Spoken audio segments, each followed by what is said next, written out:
We are here at CES 2020 at this poorly surfaced parking lot. And that might seem like a strange place to be, but we've actually just had a chance to ride and drive in the new Byton M-Byte. This is one of their pre-production models. It's not quite a production model. They said it was car number 2 that's come off the production line. But actually inside, the fit and finish is remarkably good for a pre-production vehicle, and it didn't squeak. There were no real rattles as we went round, and it certainly has a fair amount of power. The car itself has the Byton interface, but we didn't get to try the gesture controls or the touch controls because this has a slightly limited set of software in it. They're still working on that, and Nikki has already produced a video which I'm sure you've seen, and if not, we'll link to it up there or down there somewhere, which shows the Byton interface in action, and you can see how it's going to look when it's really in the car as opposed to the version we saw today. So check that one out. But this gives you an idea of how the car will ride and drive. So, kind of sounds strange, but I encourage you to explore the potholes.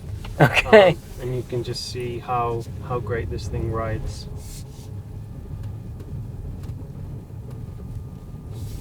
Oh, let's go that way. So it's a pretty neat feature with the steering wheel moving around the driver display there. Yeah, I mean, that's one thing that I certainly was a bit... I have been quite snarky about the centre screen, okay. Particularly when it was very first revealed. I was like, I'm not at all convinced about that, but actually it doesn't really interfere. Yep. And I suspect once you got used to it, that would be good. But... Absolutely.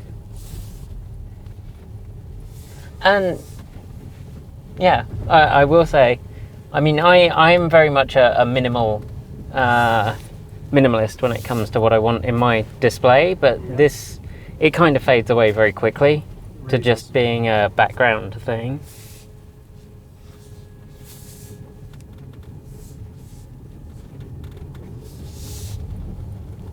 There's a nice big hole. It is a very comfortable ride.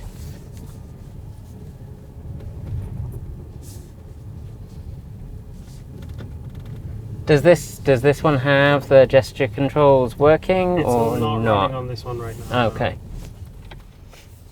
I'd say that's one of the things I'm intrigued to see working. Yeah, I would definitely encourage you to head over to the North Pole Road and check that out. Yeah.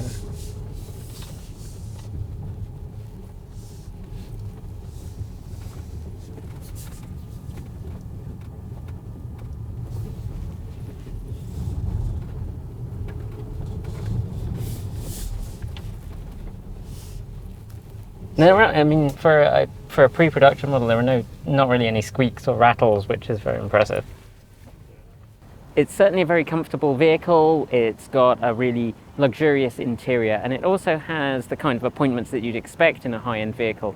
Talking to the Byton UX team, they were discussing situations like if you have your chauffeur who you need to give directions to, you can do that from the back, which is something that you see in China, but you don't see so much in the US, although with a $45,000 starting price tag, that's certainly going to be a higher end market than we generally have been seeing for EVs outside of Tesla.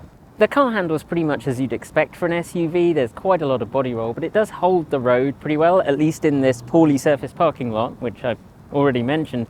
But while we were driving, we were encouraged to explore the potholes, and it certainly smoothed out the ride in a very comfortable way. I think this is really a very competent vehicle, and actually driving it, I've been very skeptical about this massive screen. It's still not something that I'm deeply in love with, but it certainly faded into the background very quickly, and it became much less of a distraction than I was expecting. The UX team also said they've really worked to position it as far as possible from the driver to make sure that you're not having to switch your focal distance so much, and much less than in a traditional vehicle where the display tends to be quite close to you. And I did find that to be the case. It is effective in reducing that momentary change when your eyes are just adjusting. So that is really good. They've talked a lot about how they're working towards making this a really safe vehicle and that the apps and displays in the car don't distract. So I think it's a great car to watch. It's something that we're going to really keep an eye on and see how they progress. And I'm looking forward to seeing more from them. We'll be back soon with more coverage from CES 2020. So until next time, see you soon.